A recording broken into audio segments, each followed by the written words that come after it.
안녕하십니까. 어깨 아프면 견우환입니다. 오늘 견우가 어깨 충돌 증후군 주의사항에 대해서 이야기해 보려고 합니다. 첫 번째, 충분한 수면과 휴식을 취한다. 견우가 어깨 통증 주의사항을 진행하면서 늘 가장 첫 번째로 말씀드린 주의사항입니다.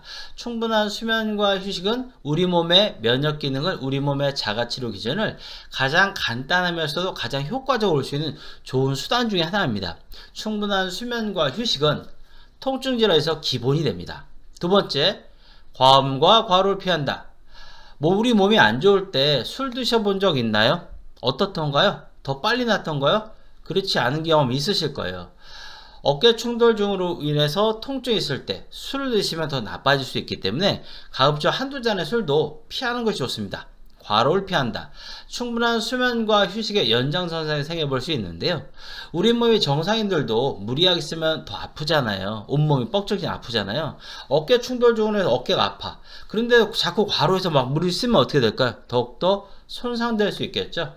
어깨 충돌증후군이 있다면 과음과 과로를 피하는 것이 좋습니다. 세 번째, 어깨 너머로 팔을 올리거나 무거운 물건을 들거나 힘쓴 일을 조심한다. 어깨가 나빠지는 큰 두 가지 동작은 뭐냐면요. 어깨 너머 위로 팔을 올리거나 무겁거나 힘쓴 일을 하는 거예요. 그래서 어깨 충돌 증후군에 의해서 어깨가 아프다고 하면 어깨 너머 위로 올리거나 팔을 올리거나 무겁거나 힘쓴 일을 가급적 피하는 것이 좋습니다. 네 번째, 가급적 아픈 어깨로 자지 않는다. 예를 들어서 오른쪽에 어깨 충돌 증후군이 있어요. 근데 오른쪽으로 자면 어떻게 될까요? 더욱더 나빠지겠죠. 근데 여기서 이제 문제가 되는 건 뭐냐면 꼭 오른쪽으로만 잘 돌아 누워서 주무시는 분들 있죠. 그런데 오른쪽에 충돌 증후군이 왔다면 잠에 또 문제가 생길 수 있어요. 그런데 뭐 한쪽 어깨로 잔다든가 이런 쪽은 뭐 안 아픈 쪽으로 이제 임시로 주무실 수 있지만 꼭 오른쪽 어깨로만 자야 잠을 자는 분들, 이런 분들이라면 선생님의 어깨 충돌 증후를 치료한 한의사분과 충분히 상의한 다음에 수면 자세 형태 여부를 결정하는 것이 좋습니다. 다섯 번째, 과도한 어깨 사용을 자제한다. 자, 어깨 충돌 증후군으로 해서 어깨가 안 좋아요. 그 상태에서 예를 들어서 사회인 야구 등을 한다고 할게요. 그 중에서 투수라고 할게요. 오른쪽 어깨 충돌 증후군인데 계속 공을 던지게 되면 어떻게 될까요?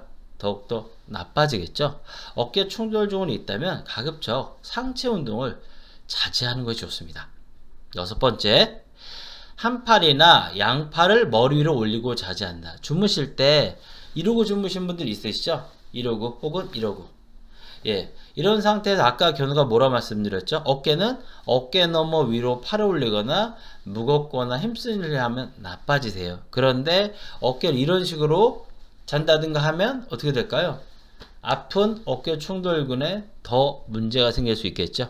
그래서 한 팔이나 양팔을 머리 위로 올리고 자는 분이라면 팔을 내리고 자는 그런 습관을 들이는 게 좋습니다. 일곱 번째, 어깨 이상 유무를 확인하기 위해 어깨를 돌린다든가 습관화된 어깨 확인 동작을 하지 않는다. 어깨 충돌 증후군 환자분들이 하시는 생활 패턴 중에 하나가 뭐냐면 오른쪽에 어깨 충돌 증후군이 있다고 할게요. 그러면 그 이상 유무를 확인해 자꾸 뭐 이런 걸 한다든가 자꾸 이렇게 하는 분들이 있어요. 그러면 어떻게 될까요? 또 다른 문제가 생길 수 있거든요.